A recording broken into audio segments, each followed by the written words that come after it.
انتوا عارفين لو اكلتوا بذرة الخوخ او الكرز ممكن تموتوا؟ بذور بعض من النباتات زي الكرز والخوخ بيحتوي على مادة سيانوهيدرين، واللي لما بناكل البذرة بتاعتهم بتتحول في الجهاز الهضمي لحمض الهيدروسيانيك، واللي هو يعتبر حمض بيسبب تسمم وبعد كده بيؤدي للوفاة. والكميات الكبيرة من المادة دي زي الموجودة في بذور الكرز والخوخ هي بتسبب الوفاة.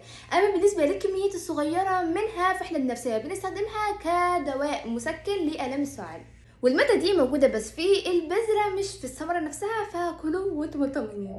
والمادة دي كمان موجودة على شكل غاز، والغاز ده ممكن يطلع من عوادم المركبات وكمان دخان التبغ والخشب، وكمان في بعض انواع من الحشرات ممكن تطلق الغاز ده كوسيله للدفاع عن نفسها. فخلي بالكم بقى من الحاجات دي كلها، ولو حد قالك الناس صعبين.